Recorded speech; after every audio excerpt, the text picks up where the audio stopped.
txapelketetan badago lehia potente bat bertsolarien artean, badaude pike esanoak, edo dana da loreak eta maitasuna. Espar egin dut. Nola Galdera da formulatzeko eragatik. Aldatu garatonoz, galderak orain azten da nabasa.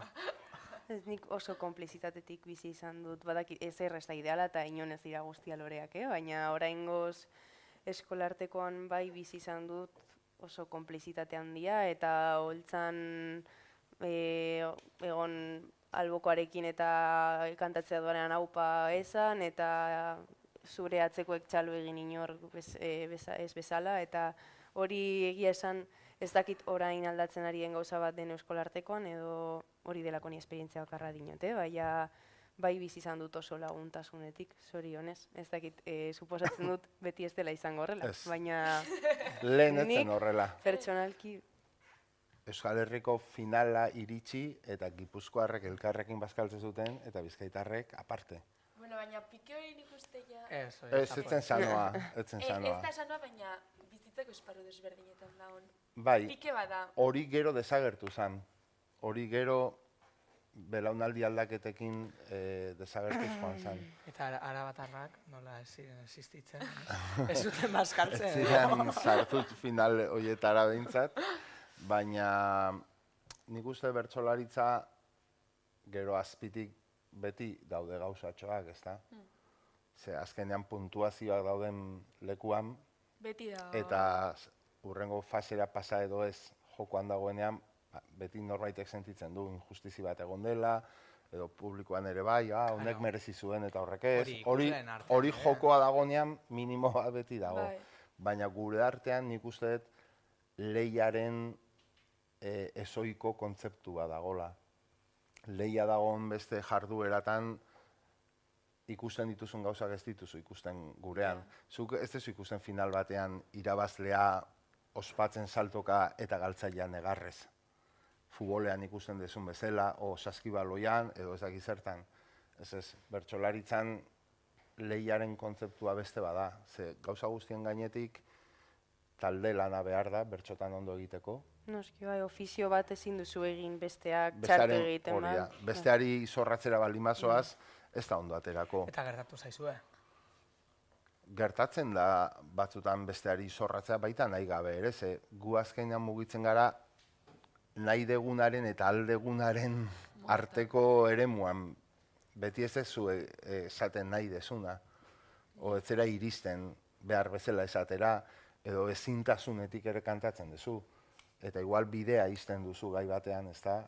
Eta igual putada egiten diozu ondokoari.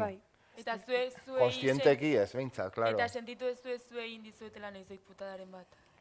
Nik ez dakit. Jonek bai. Bai, baina nahi gabe pentsatzen dut dela. Noizbait nahi gabe bai, egin dizio. Zerbait esan eta ez duzu erantzun gaiari ez dakit zer esan orain, baina hori... Bera ere txapelketan dago eta berak ere txartu egin dezake nahi gabe, orduan ez dut. Adibidez, bertsolarien artean, baina ikusleen artean, zuei gertatu zaizue, bertso mitiko hori ez, zuek, txistuka, ikusleak txistuka edo... Txistuka, noiz bait protesta batzuk entzun ditut. Botatakoa, igual, machismoa zeolako, ez da, edo... Olako gauzatzuk nabaritu izan ditut, baina bestela ez da ohikoa hori, Dagoen bertsorik famatuenetariko bat, eta norena da, hori? Salvadorrena. Zuek txistu egiten gazue, eta... Maite zaituztet oraindik. Hori, bai. Bai, hori pentsa, ez da, jendean nahi zuen beste bat zailkatzea. Claro. Baina hor zegoen giroa eta gaur egun dagoen giroa ez dut uste konparagarriak direnik.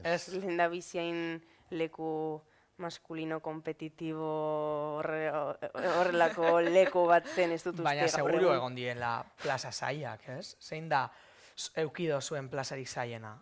Ikusleari dagokien.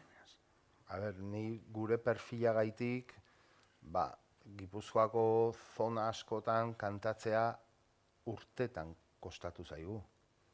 Ze gu ez ginen gure euskera etzen beraiek ohituta zeuden bertsokera eta euskera, eta zen euskera jatorra esango genuke, etzen plastikozko euskera bat izan da, eta gure referentzia kulturalak, zinematik, o liburutatik, edo rock and rolletik, edo beste ideologia batzutatik, karo, badaude zona batzuk, ez zegoela olako entzulerik. Eta ez zituena konpartitzen zure referentziak ere, ez zituena gulertzen, zure humorea ere. Eta hori zaila izan behar ez? Klaro, hori da oso gogorra hori. Hor, Gipuzkoan Goierrin leku askotan kantatzeko, edo, hor onartua izateko, denbora asko behar izan da. Eta zuk izara goratzen duzuelako plaza zaien bat da. Nik uste dut gaur egun oraindik abestu ditudan plaza gehienetan bazegoela lan bat bertsozale elkartetik eta horrelako gauzak antolatzen dituzten lekuetatik gazteak babesteko eta sare bat izateko beti azpian jausteko kasuan, adibidez BBK sariketa baten edo eskolartekoan edo plazara ekimenetan eta ikastolatik plazara ere egiten da, klaseetan ume txikiekin eta naiz eta jauzi edo naiz eta noizbait bai egon naizen egoera baten, ez dakit zer esan, blokeatu naiz, uste dut beti egon dela sare bat, azpitik orduan gaur oraindik ez dut bizi izan horrela plazarik txar bezala, gogoratzen da nik bai behar bada nire burua ikusi dudan plaza bat, gaur ezara ibili, gaur ezen zure eguna, gaur, baina inoiz ez dut sentitu publikoaren handik. Adibidez, bertso mundua, ez da zuen pentsetan askotan, nahiko estereotipatua dagoela, kanpotik ikusita. Eta barrutik. Lehen izugarri. Eta barruan ere bai badao estereotipo hori. Eta zein da estereotipo hori? Zein da, ber? A ber, nire garaitik izugarri aldatu da. Estereotipoa lehen nik ezagutu nuen eta orain izan daitekeena bi mundu bezala dira. Ez dirudi ez da gauza bera eta hitz egiten ari geranik. Baina oraingoa. Izaro, zuk badakizu egingo, a ber. Zuk barrutik ze ikusten dizu. Eta jonek ezakit, bertsolari eskatzen zaio bapatekotasuna, ez da, zirto famoso hori. Eskatzen zaio jakitea zirikatzen, jakitea hori. Uste dut hori dela gaur egun esango nuken estereotipo handi hori jende asko ez garena sartzen hor barruan. Eta uste dut hori dela behar bada. Eta bertsoa momentu honean dago, edo, askotan, gazteak somatzen dituzue plazan, edo sarkituta zaudete? Gazteak badaude plazan. Eta bide oso politak sortzen bai ari dira, adibidez, senyora zaiketa izan da duela gitxi, eta horrelako bide polit asko sortzen, eta ekintza gitxi asko sortzen, txiki asko sortzen ari dira, nire ustez, bide polit bat hartzeko, niri uste dut bide honean gutxienez badoala, ez dakit. Nik uste dut orain aukera eta barietatea asko handiagoa dela nik 18 urtean euskanean baino. Nik 18 urtean euskanean zirkuito bakarra zegoen. Bakarra. Ziren zineak, frontoiak, bertso afariak eta bertso bazkariak. Zegoen besterik. Eta kantatzen gendun, denok elkarrekin, denok gizonezkoak, eta zarrak, eta gero tarteka entzute zenun, logika zen, gazte bat sartuko diau. Gazte bat sartuko diau. Hori zen logika. Osa, gaztea zen exotikoa, bezala.